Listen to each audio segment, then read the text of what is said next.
Welcome to Sun Festival channel. Channel first time பார்க்குறீங்களா? மறக்காமல் subscribe பண்ணிக்கோங்க, பதில் பெல் பட்டன் தட்டிக்கோங்க.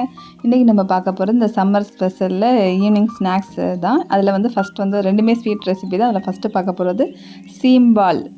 எல்லாருக்குமே ரொம்பவே பிடிச்சது. இந்த பால்கோவா ஐட்டம் ரொம்பவே பிடிக்கும். அது சீம்பாலுங்கிறப்ப வந்து ரொம்பவே அது உடம்புக்கு நல்லது. ஸோ இதை எப்படி நம்ம செய்யறது தான் பார்க்க போகிறோம். இங்கே பக்கத்தில் நம்ம பால் வாங்குறவங்க அவங்க மாடு கன்று போட்டிருக்குன்னு சொல்லிட்டு சீம்பால் கொடுத்துருந்தாங்க. ஸோ கொஞ்சம் தான் குவான்டிட்டி இருந்தாலுமே வந்து சாப்பிட்றதுக்கு வந்து ரொம்பவே ஆர்வமாக இருந்தேன். சீம்பால் இந்த மாதிரி நல்லா எல்லோயிஸாக கலரில் தான் இருக்கும். இதோட இன்னும் அந்த பால், அந்த 2வது பால்லாம் சொல்லுவாங்க பார்த்திங்களா, அதெல்லாம் வந்து இன்னும் நல்லா திக்காக இருக்கும்.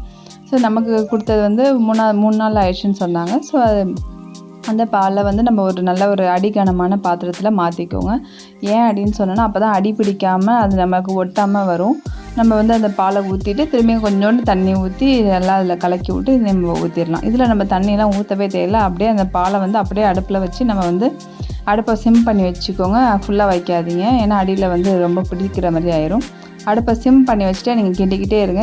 கிண்ட அது வந்து தானாகவே பால் வந்து திரிஞ்சு வரும். பாருங்கள், மேலே வந்து அப்படியே ஆடை கட்டி அப்படியே வந்துடுச்சு பாருங்கள். கொஞ்சம் கொஞ்சமாக பால் வந்து போக போக பாருங்கள் அப்படியே கலரே வந்து அப்படியே சேஞ்ச் ஆகும். பாலும் நல்லா திரிஞ்சு வரும் நமக்கு. இது வந்து உடம்புக்கு ரொம்பவே நல்லது. நிறைய கடைகளில் விற்கிறாங்க, சீம்பால் கோவான்னு விற்கிறாங்க. சீம்பால் அந்த இது சீம்பு மாதிரி ஒன்று கட்டியாக இருக்கும் ஒயிட் கலரில், அந்த மாதிரிலாம் கூட விற்கிறாங்க. எல்லாமே பியூராக நமக்கு தெரியாது. ஸோ இந்த மாதிரி உங்கள் வீட்டு சைடு ஏதாவது கிடச்சிச்சின்னா கண்டிப்பாக இந்த மாதிரி செஞ்சு சாப்பிட்டு பாருங்கள். கண்டிப்பாக வந்து உடம்புக்கு நல்லது. இது ஒரு சூப்பரான ஈவினிங் ஸ்நாக்ஸாகவும் இருக்கும். பசங்களுக்கு ரொம்பவும் பிடிக்கும். பாருங்கள், கலர் வந்து அப்படியே அந்த பால்லாம் வந்து அப்படியே திரிஞ்சு போன மாதிரி வந்துடுச்சு பாருங்கள். அவ்வளோதாங்க. இதே மாதிரி நம்ம வந்து அந்த தண்ணியெல்லாம் வத்துற வரைக்கும் நம்ம வந்து கிண்டிக்கிட்டே இருக்கணும், கை விடாமல். அப்போ தான் வந்து நமக்கு வந்து அடியிலையும் ஒட்டாமல் நல்லா சுற்றி நல்லா வரும் பாருங்கள். நல்லா ஃபுல்லாக இன்னும் கொஞ்சம் நல்லா பால் தெரிஞ்சு அந்த தண்ணி தனியாக, அந்த கட்டியாக தனியாக நம்மளுக்கு நல்லாவே தெரியும் பார்க்குறதுக்கு. ஸோ அந்த மாதிரி நம்ம வந்து திரும்ப திரும்ப வந்து கிண்டிக்கிட்டே இருக்கணும். ஸோ நமக்கு வந்து இத்தனோண்டு பாலுங்கிறதுனால நம்மளுக்கு கிடைக்க போகிறது கொஞ்சம் தான். ஸோ ஆளுக்கு வந்து ஒரு 2-3 ஸ்பூன் தான் கிடைக்கும். ஸோ கண்டிப்பாக அதை செஞ்சு பாருங்கள். உங்களுக்கு உங்கள் வீட்டு பக்கத்தில் கிடச்சிச்சின்னா கண்டிப்பாக அதை வாங்கி பண்ணி பாருங்கள். நிறைய பேர் பார்க்குறீங்க, ஆனால் சப்ஸ்கிரைப் பண்ணாமல் பார்க்குறீங்க. என்னோடய சேனலை இது வரைக்கும் சப்ஸ்கிரைப் பண்ணி பார்க்குறவங்களுக்கு ரொம்பவே நன்றி. இன்னும் சப்ஸ்கிரைப் பண்ணாமல் பார்க்குறவங்க ப்ளீஸ் சப்ஸ்கிரைப் பண்ணிவிட்டு பாருங்கள். உங்களால் முடிஞ்ச ஒரு சின்ன ஹெல்ப்பு எனக்கு பண்ணுங்கள் போதும். ஸோ இப்போ வந்து நம்ம பால் வந்து நல்லா இன்னும் கொஞ்சம் நல்லா ட்ரை ஆகிடுச்சு பாருங்கள், அந்த தண்ணியெலாம் கொஞ்சம் வற்றி. ஸோ இந்த ஸ்டேஜில் வந்து நம்ம நாட்டு சர்க்கரை போட்டுக்கலாம். உங்களுக்கு இனிப்பு வந்து உங்களுக்கு எவ்வளோ வேணுமோ அதுக்கு தகுந்த மாதிரி போட்டுக்கோங்க. ரொம்ப ஸ்வீட் வேணுன்னா இன்னும் ஒரு 3 ஸ்பூன் கூட போட்டுக்கலாம். ஒரு நார்மல் ஸ்வீட்னால் இந்த 2 ஸ்பூனே போதும். போட்டுட்டு நல்லா கிண்டி விடுங்க.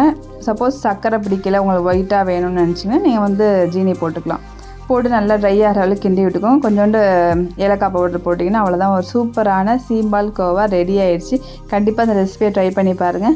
நெக்ஸ்ட்டு வந்து இதோட இன்னொரு சூப்பர் ரெசிபி தான், தேங்காய் பாலில் பால் கொழுக்கட்டை எப்படி செய்யணும் தான் பார்க்க போகிறோம். ஆக்சுவலாக வீட்டில் வந்து காலையில் இடியாப்பம் செஞ்சுட்டு மீதி இருந்த மாவை ஃப்ரிட்ஜில் வச்சுருந்தேன். ஆக்சுவலாக கொஞ்சம் இது சொதப்பல்னாலும் அது வந்து டேஸ்ட் வந்து செம்மையாக இருந்துச்சு. கண்டிப்பாக அதை ட்ரை பண்ணி பாருங்கள். நம்ம இடியாப்ப மாவு மீதி இருந்துச்சுன்னா அந்த மாவில் வந்து இந்த மாதிரி பண்ணலாம். இல்லை நீங்கள் கொழுக்கட்டை செய்கிறீங்கன்னா மட்டும் இடியாப்பத்துக்கு எப்படிலாம் பண்ணுவீங்களோ, ஒரு டம்ளர் அரிசி மாவு, ஒரு டம்ளர் தண்ணி வந்து நல்லா கொதிக்க வச்சு அந்த மாவில் நல்லா கிண்டி விட்டுட்டு அதுக்கப்புறம் நம்ம வந்து நல்லா லைட்டாக ஒரு ஆயில் அப்ளை பண்ணி மாவு நல்லா உருட்டி எடுத்து இந்தமாதிரி சின்ன சின்ன உருண்டையாக உருட்டி எடுத்து வச்சுக்கோங்க.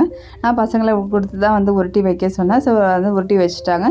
இப்போ அடுப்பில் வந்து ஒரு பாத்திரம் வச்சுக்கோங்க, ஒரு செம்பு தண்ணி ஊற்றிக்கோங்க. கொஞ்சம் கொழுக்கட்டை அப்படிங்கிறதுனால தான் கொஞ்சோண்டு தண்ணி ஊற்றிருக்கேன். ஸோ உங்களுக்கு எவ்வளோ கொழுக்கட்டையோ அதுக்கு தகுந்த மாதிரி நீங்கள் தண்ணி ஊற்றிக்கோங்க. அதிலே வந்து நம்ம வந்து ஜீனி வந்து இனிப்புக்கு வந்து ஜீனி போட்டுட்டேன். சப்போஸ் உங்களுக்கு வந்து சர்க்கரை வேணும்னா சர்க்கரை போட்டுக்கலாம். நம்ம வந்து ஒயிட்டாக இருக்கணுங்கிறதுக்காக நான் ஜீனி வந்து ஆட் பண்ணியிருக்கேன். ஸோ இப்போ வந்து அதிலே ஜீனி ஆட் பண்ணிவிட்டு நல்லா கொதிக்கட்டும். ஜீனி கரைஞ்சதுக்கப்புறம் நல்லா தண்ணி கொதிச்சதுக்கப்புறம் நம்ம அந்த பால்ஸ் எல்லாத்தையுமே நான் அதில் போட்டுக்கலாம், கொழுக்கட்டை பால்ஸை. அதில் எல்லாமே போட்டதுக்கப்புறம் நல்லா வந்து கிண்டி விடணும். கொதிக்கிறப்ப தான் போடணும். கொஞ்சம் அதனால தண்ணி வந்து அதுக்கு முன்னாடியே போட்டிங்கன்னா வந்து அது கரைஞ்சி போயிடும். சப்போஸ் நான் வந்து இது கொதிக்கிறப்ப போட்டுமே வந்து எனக்கு என்னென்னா, நான் கிண்டி விட்றப்ப கொஞ்சம் 1-2 வந்து அப்படியே கரைஞ்சிருச்சு அதிலே மாவு மாதிரி. நம்ம சப்போஸ் திக்னஸ்க்காக வந்து அரிசி மாவு கலந்து பால் கொழுக்கட்டைக்கெலாம் ஊற்றுவோம். ஆனால் இதுக்கு ஊற்றவே தேவையில்லை. அதிலே நம்ம கிண்டி விட்றப்ப வந்து கொஞ்சம் கொஞ்சம் கரைஞ்சிச்சு. நம்ம கிண்டி விட்டுட்டே இருக்கணும். ஸோ அடியில் வந்து பிடிக்காத மாதிரி வேறு அலுமினியம் பாத்திரம் அந்த மாதிரி இருந்தால் கூட உங்களுக்கு பெட்டராக இருக்கும். எனக்கு சில்வர் பாத்திரனால கொஞ்சம் அடியில் அப்படியே ஒட்டிக்கிட்டே இருந்துச்சு. ஸோ வந்து நம்ம வந்து கிண்டிக்கிட்டே இருக்கணும். அப்போ தான் அந்த அடியில் வந்து பிடிக்காமல் இருக்கும், தங்காமல். நல்லா வந்து கொழுக்கட்டை வெந்துருச்சு. ஸோ நான் வந்து ஒரு டேஸ்ட்டுக்காக வந்து கொஞ்சோண்டு வந்து காய்ச்சி ஆற வச்சுன பசும்பால் வந்து கொஞ்சம் ஆட் பண்ணியிருக்கேன், அந்த ஒயிட்டாக வர்றதுக்காக. சப்போஸ் இது வந்து ஆப்ஷனல் தான், உங்களுக்கு பிடிச்சதுன்னா ஊற்றுங்க, இல்லைனா வந்து ஸ்கிப் பண்ணிக்கோங்க. நமக்கு அந்த கொழுக்கட்டை எல்லாமே நல்லா வெந்து வந்துடும். ஸோ வந்து வெந்ததுக்கப்புறம் ஒரு 15 மினிட்ஸ் தான் ஆகும் நம்ம தண்ணியில் போட்டதுக்கப்புறம். ஏன்னா நல்லா சின்ன சின்ன பால்ஸாக போட்டுருக்கனால சீக்கிரமாகவே வெந்துடும். அது நல்லா வெந்ததுக்கப்புறம் நம்ம வந்து கொஞ்சம் அந்த இது ஆறுனதுக்கப்புறம் நம்ம வந்து தேங்காய் வந்து நல்லா திருவி அதை வந்து நல்லா ஃபஸ்ட்டு பால் வந்து எடுத்து வச்சுக்கோங்க. அதை வந்து மேலாப்பில் அதில் ஊற்றிக்கோங்க. கொஞ்சம் ஆறுனதுக்கப்புறம் ஊற்றுங்க. ஏன்னா சூடோடு ஊற்றுறப்ப தேங்காய் பால் ஊற்றுறப்ப உடனே வந்து ஒரு மாதிரி நீத்து போன மாதிரி ஆயிரும் தண்ணியாக. ஸோ உங்களுக்கு நல்லா கட்டியாக திக்காக வேணும்னா கொஞ்சம் அந்த பால் கொழுக்கட்டை ஆறுனதுக்கப்புறம் ஒரு பாதி இது ஆறுனதுக்கப்புறம் தேங்காய் பால் அது மேலே ஊற்றி ஏலக்காய் பவுடரை ஆட் பண்ணிக்கோங்க. ஆட் பண்ணி விட்டு நல்லா கிண்டி விட்டு சர்வ் பண்ணி பாருங்கள். அப்படியே அமிர்தம் போல் டேஸ்ட்டாக இருக்குங்க. கண்டிப்பாக தேங்காய் பால் வந்து உடம்புக்கும் ரொம்பவே நல்லது. ஸோ நம்ம அரிசி கொழுக்கட்டையில் பண்ணியிருக்கப்போ வந்து நல்லா பசங்க வந்து நல்லா விரும்பி சாப்பிடுவாங்க.